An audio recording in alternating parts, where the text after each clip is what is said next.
My parents were new immigrants to Australia. My father could speak a little bit of English and my mum none. At the age of 14 months, I contracted polio and we were living in Carlton. My mother, from the story that I was told, that I was walking up the corridor and then all of a sudden I couldn't walk anymore. So they went into panic and they called a neighbour and they rushed me to the Children's Hospital where I was diagnosed with polio. I spent some time there in a double Thomas splint and then I was taken home. Came home and the neighbours rallied. All the neighbours rallied. We had no family here, no support, no language.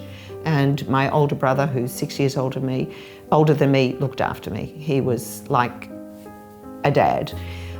In the double Thomas splint, I remember lying in the bedroom and the window curtain blowing, and Mum would wrap me with the bandages at night, and that's how I slept. And so to this day, I like being wrapped up tight, which is a really strange thing. I like my shoes being tight. I like having that comfort around me that I'm safe. I used to see Dame Jean McNamara, who was the doctor in Victoria for polio survivors. She used to tell my mother that not to mollycoddle your daughter. My mother probably didn't understand the word she was saying, but just not to wrap her up in cotton wool. She needs to get up and do things. She's actually a lazy child and she should be scrubbing the floors. So I have lived with lazy, and I have documents dating back to 64 where the doctors referred to me as being an obese child.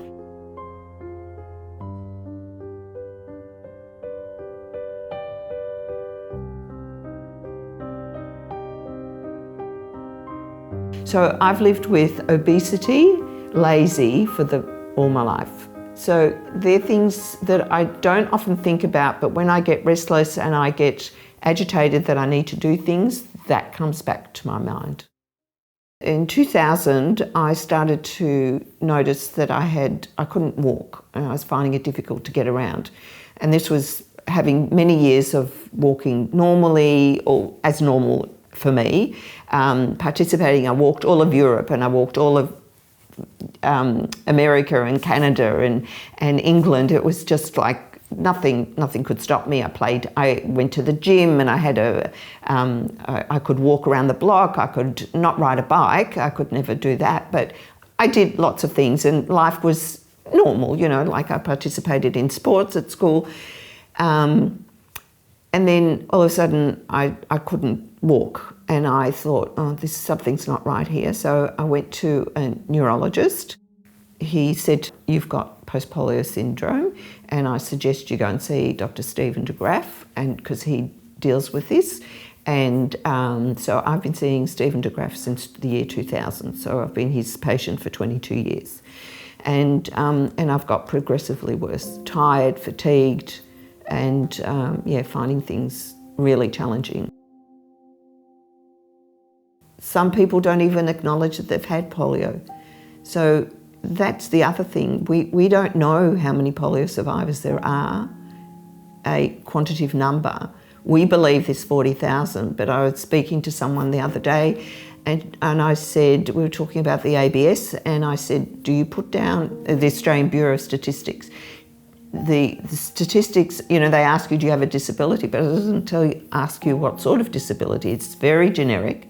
So it's very difficult. And some people were shy. Some people didn't want to talk about it, that they've got a disability, or that they even had polio, or they didn't even know they had polio. They're not even sure because their parents have died. These are elderly people.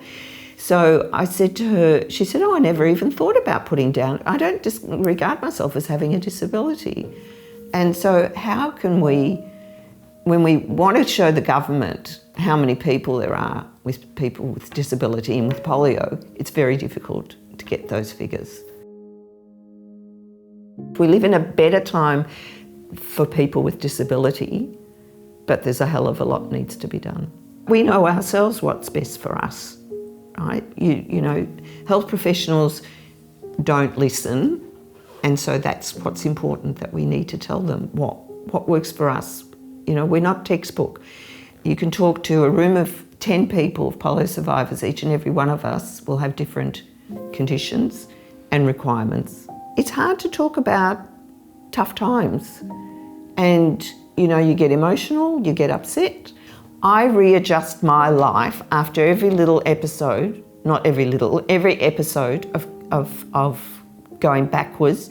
I readjust how I need to live my life and I just move on. That's what I do. And that's what gives me the strength to keep going. I can't sit still for very long. I've got, you know, I need to be busy. I need to be with people, and that's what I thrive on. Health professionals, whether they're doctors, occupational therapists, allied health professionals, need to look at the person as a whole, not holistically with the medication, but as a whole, because with people with polio, there are reverberating issues that happen. It's not just the polio leg or the polio arm, it affects other parts of your body. So you have to eliminate that it's not polio, or it is the polio, or it's something else. You can't put everything, oh, you've had polio, so that's why you're like that. That doesn't always work. But that's where the doctors and all the allied health professionals come in, and they have to work as a team. But in that team is the crucial person, the polio patient. That's the crucial element. And without them, you're not going to get an answer, because they know best, and they understand their bodies, and they know what they're going through. That's what's important. The new thing is now co-design, right? The co-design. It's about us being part of the decision-making for the future of polio survivors, right? We need to be part of the conversation, not an able-bodied person talking on our behalf on what's needed and what they think. We have to bring to the table what we want. It's not about ageing, it's about disability and various disabilities.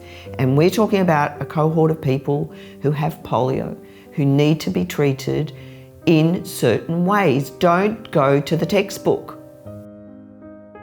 When I've been stopped in the street or somewhere and they say, what's wrong with you? As a child, not as a child, in the 2000s, I used to say I had a Boer War injury, because I was embarrassed to say that I had polio. But now I'm not. I'm proud to say, not proud, but I don't hide behind the facade that I haven't got it, but I have polio. And they say, I thought you can't get polio anymore. And I said, well, I got it when I was 14 months and I'm still have polio.